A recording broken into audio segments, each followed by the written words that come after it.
Bonjour Emmanuel Bourgeois. Bonjour Kédizy. Vous êtes ostéopathe à Colombes, formée en périnatalité. Comment est-ce qu'en tant qu'ostéopathe, vous traitez une femme enceinte? Alors avant toute chose, l'ostéopathie va venir répondre pour la femme enceinte à une situation d'inconfort.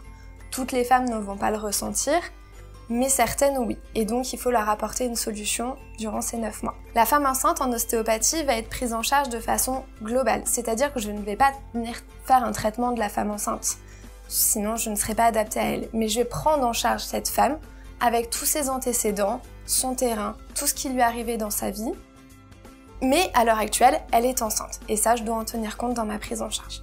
Pourquoi une femme enceinte a besoin de consulter? Qu'est-ce qui va venir faire que ça va créer des inconforts? C'est l'adaptation du corps durant ces 9 mois.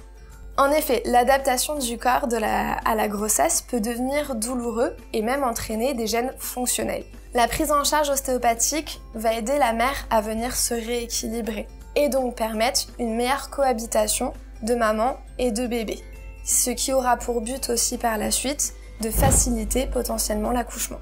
Maintenant, quels sont les différents gènes que nous allons pouvoir rencontrer au fur et à mesure de la grossesse?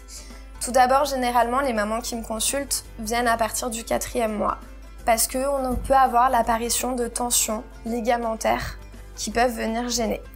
On peut avoir par la suite aussi ce qu'on appelle la sciatique de la femme enceinte qui va venir gêner dû à l'adaptation du bassin à la grossesse. Vous pouvez avoir aussi des tensions au niveau du diaphragme qui vous empêchent de respirer, des gênes digestives.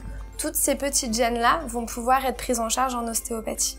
Toutes les gênes dont je viens de parler sont donc des signes d'adaptation du corps à cette évolution de la grossesse. Quand le corps a atteint sa capacité d'adaptation maximale, on peut arriver parfois à des syndromes, par exemple le syndrome de Lacombe.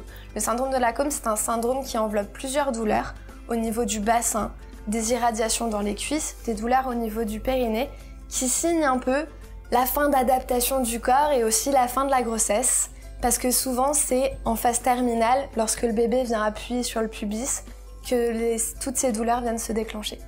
Maintenant, je voudrais vous parler aussi de la présentation en siège, parce que je trouve que c'est un sujet un peu anxiogène pour les parents. Parce qu'en effet, repose toujours un peu sur les épaules. Comment va se passer l'accouchement? Est-ce qu'on va passer en césarienne? Est-ce qu'on va nous autoriser une voix basse? Mais il y a peut-être des choses à tester avant de se poser toutes ces questions-là. L'ostéopathie peut vous apporter une réponse, c'est-à-dire qu'on peut vous prendre en charge pour aider à relâcher toutes les tensions qui sont au niveau du bassin, de l'utérus, pour aider, donner la possibilité à l'enfant de se mobiliser pour se retourner. Associé à l'ostéopathie, vous pouvez aussi faire de l'acupuncture et de la médecine chinoise. Les deux ont parfois des bons résultats quand ils travaillent ensemble. Si tout cela ne fonctionne pas, la médecine peut vous proposer ce qu'on appelle une manœuvre externe de version. La version, c'est sous échographie, le médecin va venir retourner votre enfant. Du coup, si une version par manœuvre externe vous est proposée, ça peut être intéressant également de consulter en ostéopathie juste avant pour venir relâcher toutes les tensions et faciliter potentiellement cette manœuvre externe aussi. Par contre, je veux bien insister sur un point. Votre ostéopathe ne retourne pas votre enfant. Nous relâchons toutes les tensions qui peuvent lui permettre une meilleure mobilité, mais en aucun cas nous agissons sur l'enfant lui-même. Et combien de consultations en général sont nécessaires pour la femme enceinte? Alors, il n'y a pas de règle concernant le début de la prise en charge. C'est-à-dire qu'une femme peut consulter dès qu'elle est gênée et on verra le nombre de consultations en fonction de l'évolution de sa gêne. Par contre, une consultation que j'ai tendance à recommander à mes patientes est la consultation du 9e mois. Parce que cette consultation va permettre à l'ostéopathe de venir vérifier toute la mobilité de votre bassin et des lombaires. Parce que pour accoucher, vous avez plusieurs stades. Le premier stade où vous avez votre bassin qui va s'ouvrir en haut, va permettre à votre bébé de descendre. Pour cette mobilisation en ouverture, il faut que vos lombaires basses soient mobiles et que votre bassin ait cette capacité à s'ouvrir. De même, pour la fin de l'accouchement, votre enfant va venir mobiliser votre coccyx et votre sacrum pour venir ouvrir en bas. Il faut bien sûr que toutes ces pièces articulaires soient mobiles. Donc c'est ce que va vérifier votre ostéopathe dans cette dernière consultation.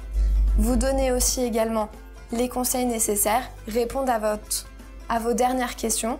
Moi je vois la dernière consultation comme un temps de parole et d'échange avec la maman pour les rassurer.